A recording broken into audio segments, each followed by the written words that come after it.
We're here with Dr. Jack Levin from the Brudnick Center of Northeastern University here at the American Society of Criminology Conference in New Orleans. It's November 2016. Dr. Levin is one of the nation's foremost experts on prejudice and hate crime. Thank you so much for being with us today, Dr. Levin. Sure. If you could tell us, how do you define prejudice? You know, prejudice is a negative attitude, an attitude of hostility that's directed against an entire group of people. And it's often used in order to discriminate against those groups. And sometimes that discrimination takes the form of hate crimes against an entire group of people. Can you tell us the difference between a hate crime and a hate incident? There are incidents that have hatred in them, but they're not against the criminal law. Hate crimes are criminal acts that are motivated by hatred for a particular group. A particular victim is targeted because he or she is different with respect to race, religion, national origin, ethnicity, sexual orientation, gender identity, gender or disability status. Why do you think anti-Muslim crimes went up so much last year? Our study at Cal State showed that they were up about 68%. The FBI said 67% in 2015. What are some reasons that you think anti-Muslim crime has increased in the United States? There is a perception, inaccurate by the way, that Muslims are responsible for committing a disproportionate number of mass killings, including terrorist acts. Actually, the majority of mass murders in this country have been committed by non-Muslim white Americans, usually men. But that's not the perception, and there are lots of people who believe that Muslims are a threat.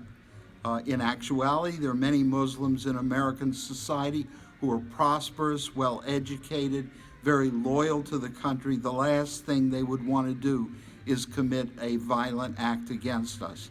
But that's not, again, what people think. People believe something else, and it's based on that, a threat to our culture, a threat to our religion, a threat to our economy that people perceive, and that is why the hate crimes against Muslims have increased so much over the last couple of years. We were happy to publish one of your articles talking about the change in the different types of offenders, hate offenders, over recent years. Could you briefly tell us what happened with this change in offenders?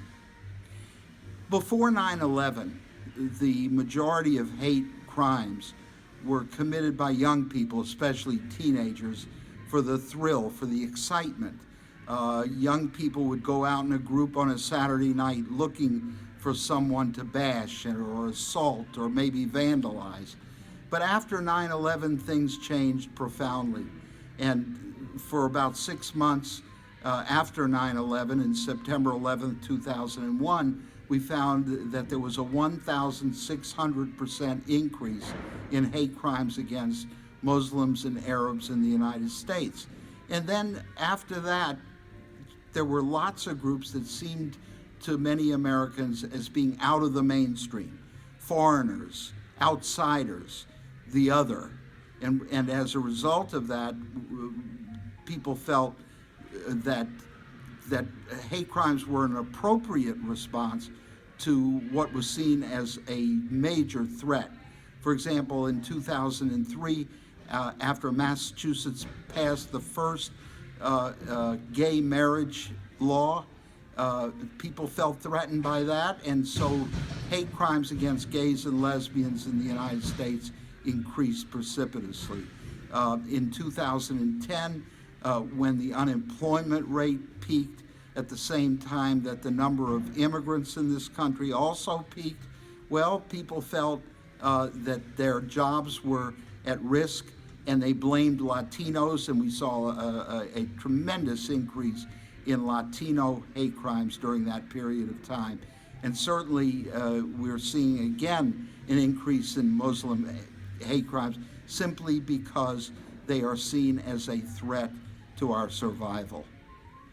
Well, thank you. Just one last question. We recently saw an apparent increase following the elections in hate crime, but we don't know really what the data is on it. And we know after a catalytic event, hate crimes will spike and then come down in a sawtooth pattern. What do you think that the division of this country will mean long-term going forward over the next few years? Do you have any predictions? You know, for the first time in decades, we are seeing very powerful people who have espoused hatred toward many groups in society. And that has encouraged and supported lots of average people to commit these hate offenses.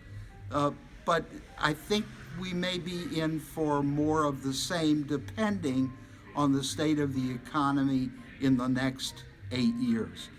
If Trump's policies fail, if people without a college education, those who have low incomes, don't feel that they're being taken care of as promised, we could see a dramatic increase in hate crimes in the next few years. And if you could just finally comment, what about the attacks that we've seen on supporters of Mr. Trump? While we've seen obviously more attacks against racial and religious minorities, we've also seen a disturbing number of politically motivated hate crimes as well. Can you tell us what you think is motivating the attacks that we're seeing against conservatives and Trump supporters? Well, you know, there are many people who feel that they have been offended, mistreated, victimized by the Trump rhetoric during the campaign. And they want to get even. They want to express their displeasure with the way that they've been treated in society, and they wouldn't mind getting revenge against those who have, they feel, committed these hostile acts against them. So, you know, you see it on both sides. You see it on pro-Trump supporters, you see it on anti-Trump supporters, you see a hostility that divides the people in America like we haven't seen in many decades. Jack Levin, thank you so much for talking to us today. We're big fans of your work and we appreciate you being on the board of our center. Thank you.